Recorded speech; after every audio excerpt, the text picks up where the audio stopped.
Suggett. I am an occupational therapist. I have worked with NeuroConnects previously as the clinical director, and I had the opportunity to co-lead this study that we're going to be discussing today. Just for clarification on my background as well, and full transparency, that I do now work for Onward Medical. I relocated back to the US, and I just knew that I wanted to continue to work with this technology after the study and help get it out of research and into the SCI community, and that's what I ended up doing. So I'm happy to share these results with you today. If we can go to the next slide, please.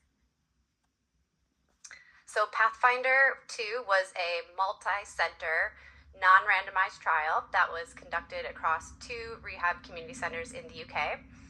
For those that don't know, those centers were at NeuroConnects, and NeuroConnects is a specialist rehab center offering activity-based therapy for people with neurological injuries, including SCI.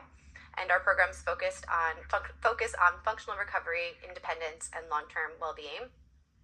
As co-investigator, we wanted to explore how transcutaneous stim, Arc-Ex therapy, could enhance our activity-based training and improve real-world rehab outcomes. We called it real-world because this trial was conducted in active outpatient rehab settings, not your typical labs or large rehab institutes, but in the community where people live, recover, and regain function.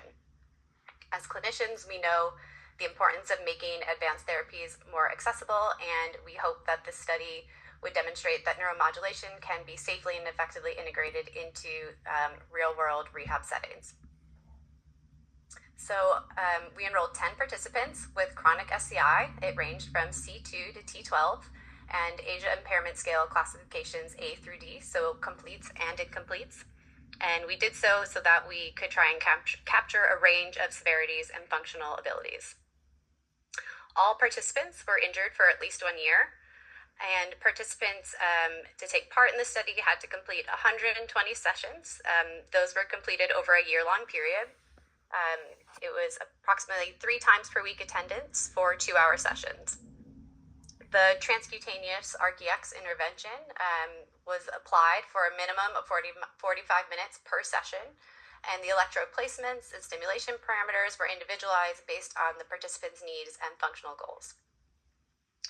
Activity-based therapy is an intensive rehab approach that emphasizes task-specific exercises, including weight-bearing activities and repetitive motor tasks to really promote neuroplasticity and functional recovery in individuals with SCI. And so pairing transcutaneous stimulation with the activity-based therapy, we tailored exercises to target 4 different areas, and that was trunk, upper body, lower body, and then hand function. And all of the intervention focused on active participation and voluntary effort by the participants during exercises. So this was not an intervention that was simply applied to the participant and then just passively run. Participants were actively participating in their exercises and try and connect the brain boost to the spinal cord. So then on the table here on this slide, this provides an overview of the study population, and this just helps us understand the diversity of the trial participants. So as I said, there were 10 individuals. It ended up being evenly split between 5 cervical injuries, or cervical as you say in the UK, and 5 thoracic injuries. It ranged from 21 years old to 66 years old, which is important because rehab needs can vary significantly with age.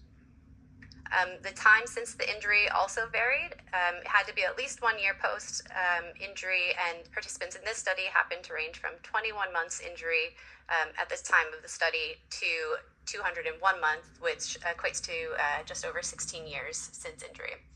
And again, this allowed us to assess whether stimulation benefits both recent and long-term injuries.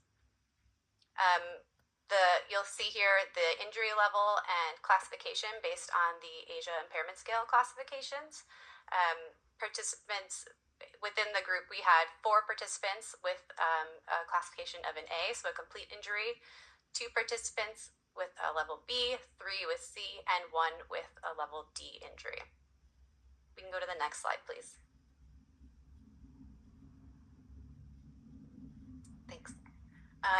Okay, so then on this slide, we'll be talking about the improvements in upper extremity function that we saw during the study.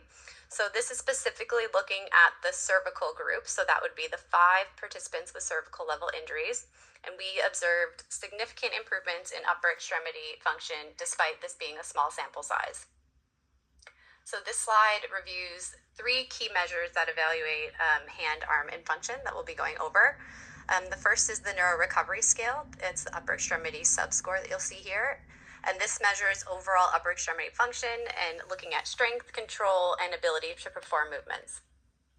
The 2 graphs in gray are referring to the GRASP, which stands for the Graded Refined Assessment of Strength, Sensibility, and Prehension. The first one is looking at prehension ability. So that is looking at how well someone can physically grasp and hold and pinch objects. And then the third one is looking at the prehension performance, and that looks at more so how somebody can functionally use their grip. So how can they manipulate objects, how can they open bottles and pour water and use their grasp in a functional manner. So the first graph here, again, that's the Neuro Recovery Scale. It's the upper extremity subscore. So each bar in these graphs is representing a different stage of assessment during the study. So the first bar being your baseline, and then every 20 sessions from there. So you've got baseline, 20 sessions, 40, 60, 80, 100, and 120. And what you see here is a steady increase over time, meaning that participants showed progressive improvement in their upper limb function as they continued therapy.